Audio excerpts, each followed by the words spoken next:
Dr. Jekyll was quite at ease. A fortnight later, by excellent good fortune, the doctor gave one of his pleasant dinners to some 5 or 6 old cronies, all intelligent, reputable men, and all judges of good wine.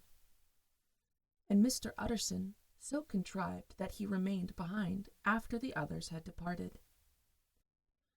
This was no new arrangement, but a thing that had befallen many scores of time. Where Utterson was liked, he was liked well. Hosts loved to detain the dry lawyer when the light-hearted and loose-tongued had already foot on the threshold.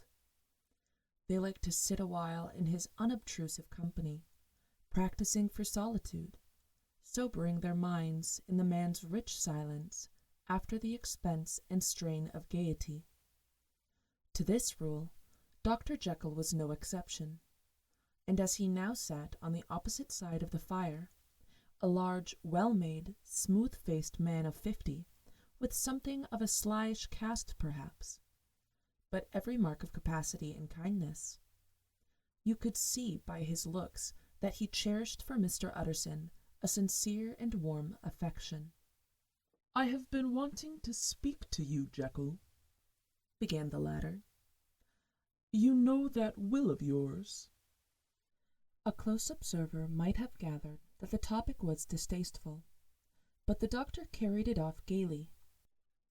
"My poor Utterson," said he, "you are unfortunate in such a client. I never saw a man so distressed as you were by my will, unless it were that hide-bound pedant Lanyon at what he called my scientific heresies. Oh, I know, he's a good fellow, you needn't frown, an excellent fellow, and I always mean to see more of him, but a hide-bound pedant for all. An ignorant, blatant pedant. I was never more disappointed in any man than Lanyon." "You know I never approved of it," pursued Utterson, ruthlessly disregarding the fresh topic. "My will? Yes, certainly, I know that," said the doctor, a trifle sharply. "You have told me so." "Well, I tell you so again," continued the lawyer.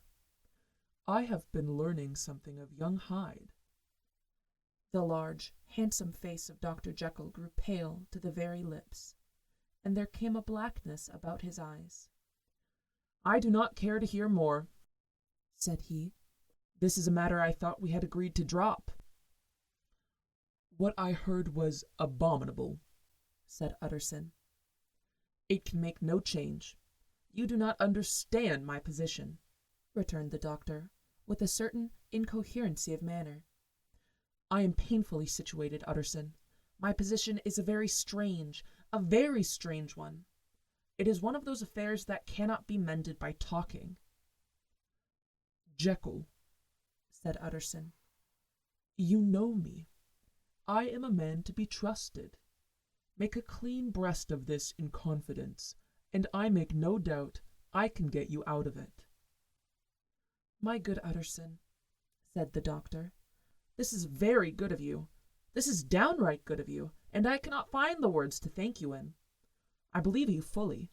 I would trust you before any man alive, aye, before myself, if I could make the choice. But indeed, it isn't what you fancy. It is not as bad as that, and just to put your good heart at rest, I'll tell you one thing. The moment I choose, I can be rid of Mr. Hyde. I give you my hand upon that, and I thank you again and again, and I will just add one little word, Utterson, that I am sure you'll take in good part. This is a private matter, and I beg of you to let it sleep." Utterson reflected a little, looking in the fire. "I have no doubt you are perfectly right," he said at last, getting to his feet.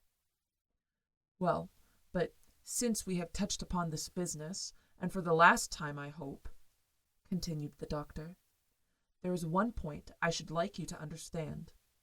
I have really a very great interest in poor Hyde. I know you have seen him, he told me so, and I fear he was rude, but I do sincerely take a very great interest in that young man.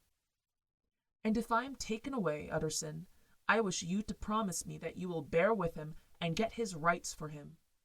I think you would, if you knew all, and it would be a weight off my mind if you would promise.